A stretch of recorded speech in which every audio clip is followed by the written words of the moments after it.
എന്റെ ഡയലോഗ് വല്ലതും നീ റെക്കോർഡ് ചെയ്യാന്നോ? അതൊന്നും ഉടനെ വേണ്ട, ഞാൻ വേറെ ഡയലോഗ് പറയാം. ഞാനും 6 ലവ് ബേർഡും, അതാണ് തീം. റിട്ടയർമെന്റ് ലൈഫ് ആഘോഷിക്കാൻ വന്ന 1 വർഷം കഴിഞ്ഞപ്പോഴത്തേക്ക് പെണ്ണുപിള്ള, ആ പെണ്ണുപിള്ള സന്തോഷിക്കാൻ വേണ്ടി ഞാൻ 6 ലവ് ബേർഡിനെ വാങ്ങിച്ചു. 6 ലവ് ബേർഡിനെ മേടിച്ചതോടുകൂടി ഞാൻ വീണു. അവസാനം ഞാൻ കണക്കുകൊണ്ട് വർഷാവർഷം എക്സൽ എടുത്ത് വന്നപ്പോഴത്തേക്കൊണ്ട് പെണ്ണുപിള്ളക്ക് ചെലവാക്കുന്നതിന് കൂടുതൽ കിളികൾക്കായി അതിന്റെ കുടിച്ച തീറ്റിയും ആകെപ്പാടെ പുളിഞ്ഞോള പോലെ ഇരിക്കുന്നത് കിളി കഴിക്കുന്ന സാധനം. ഡിസംബറിലെ എന്റെ ഒരു പ്രോഗ്രാം ഉണ്ട്, അണ്ടർ കൺസ്ട്രക്ഷനാണ് പ്രവാസിയുടെ നടുവിൽ എന്നുള്ളത്. ഇവന്മാര് കഴിഞ്ഞ പ്രാവശ്യം കൂവി അടിക്കും ചെറുസെറ്റുകളെ കൂവി. അമ്മമാര് അച്ഛൻ ഞങ്ങൾ എൻകറേജ്, അവര് പറഞ്ഞ ഇത് പുതിയ മോഡൽ എൻകറേജ്മെന്റ് ആണ്. കഴിഞ്ഞ പ്രാവശ്യം ഇവന്മാരെന്നെ ഞാൻ 8 മണി കഴിഞ്ഞപ്പോഴത്തേക്ക് പള്ളിയുടെ ഭാഗത്തോട്ട് ഒന്ന് പോയി. ഉടനെ ഒരുത്തിനുണ്ട പുറകെ ഓടി വരുന്നു.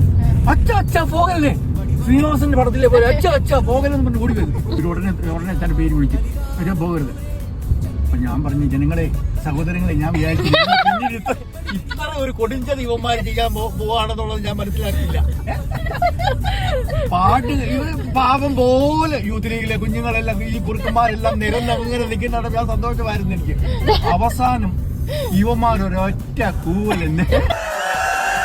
ഞാനേതായാലും ഇവന്മാരെ ചീത്ത വിളിക്കുന്നില്ല. ഇപ്പൊ ഇവിടെ പള്ളിയാണ് ഇതായിട്ട് പ്രൊഫസറായിട്ട് ഞാൻ പബ്ലിക്കായിട്ട് ഇവന്മാരെ അത് വിളിക്കുന്നില്ല. ഇവന്മാരെല്ലാം കൂടെ എന്നെ കൂപ്പിട്ട് പറയും, അച്ഛനെ എൻകറേജ് ചെയ്തതാണെന്ന്.